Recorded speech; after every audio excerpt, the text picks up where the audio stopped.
So this video is about the empirical rule, and this is a really important rule because while we were able to calculate all of those individual probabilities in the last couple of videos, the empirical rule is a rule of thumb that we can just use and we don't really have to do any calculations. And it's unique to the normal distribution only. And what we're saying is that z-scores between -1 and 1 will account for about 68% of the area under the curve.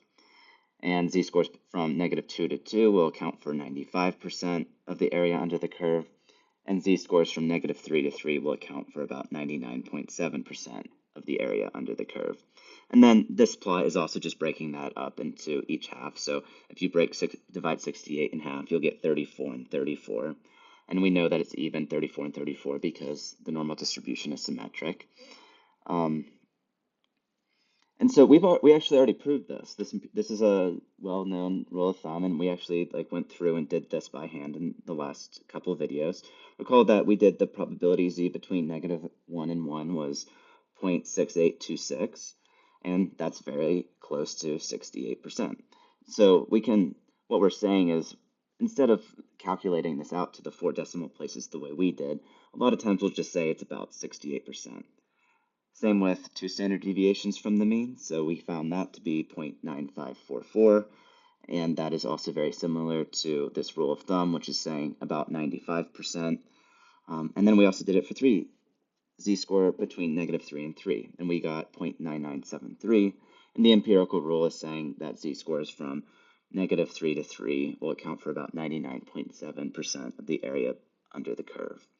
And so we need to think about, if we go back to the idea of a z-score, it's the number of standard deviations away from the mean.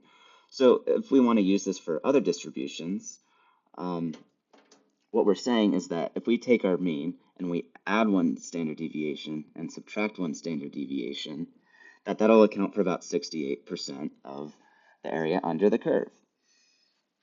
And that's the idea of the z-score being the number of standard deviations away from the mean.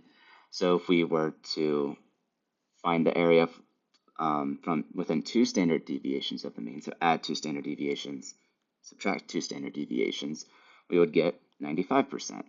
And if we took our mean and we added 3 standard deviations, and we subtracted 3 standard deviations, that would account for about 99.7% of the area under the curve. So let's go back to that other example we were working with x. Recall x was distributed normal with a mean of 10, variance of 4, and so a standard deviation of 2. And we calculated this probability. If you remember, we did the probability that x is between 8 and 12, and we found that that was equivalent to z between -1 and 1. And so we said that that was 68.6826. And notice that this is very similar to 68%. I'm just using the squigglies to represent approximate. So within 1 standard deviation of the mean. So if we did mu minus sigma, that would be the same as 10 minus 2, right? Mu 10, sigma 2. I'm just doing the mean minus 1 standard deviation is 8, and then we would have mu plus sigma, which would be 10 plus 2 is 12. Okay, so we're saying within 1 standard deviation of the mean being 10, within 1 standard deviation of the mean gets us the values of 8 and 12. And what we're saying is the probability that x is between 8 and 12, right, x between 8 and 12, is with the same as saying probability x is within 1 standard deviation of the mean, which an equivalent way of saying that is the probability z is between -1 and 1. And this is where the empirical rule comes in, letting us know that this is going to be 68%. So let's reinforce this idea. Let's do within 2 standard deviations of the mean. So this would be mu minus 2 sigma. So that would be 10 minus 2 times our standard deviation of 2. So that's 10 minus 4, which is 6. And then we would have mu plus 2 sigma. So 10 plus 2 times 2, so that'd be 10 plus 4 is 14. So if we wanted to find the probability x is within 2 standard deviations of the mean, that would be the probability that x is between 6 and 14.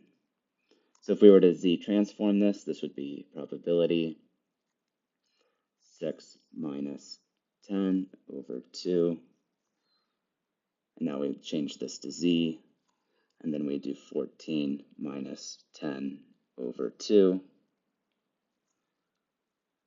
So this would simplify to probability minus 2 less than z less than positive 2.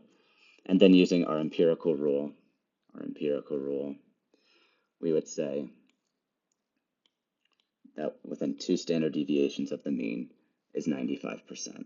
So without doing any calculation, just recognizing that x between 6 and 14 is within 2 standard deviations of the mean, or the same as saying z is between negative 2 and 2. So this would be about 95%. Okay, now let's do it for 3 standard deviations. So let's do mu minus 3 sigma. So that's 10 minus 3 times 2. So that's 10 minus 6, or 4. And then 3 standard deviations above the mean. So 10 plus 3 times 2 would be 16. So probability, x is within 3 standard deviations of the mean. So that would be probability x is between 4 and 16. We perform our z-transform, so probability, so 4 minus 10 over 2 less than z less than 16 minus 10 over 2. So this simplifies to probability z is between negative 3 and 3. And so using our empirical rule, coming back up here, so negative 3 standard deviations plus 3 standard deviations from the mean is about 99.7. So again, without doing any calculation, this would be 99.7%.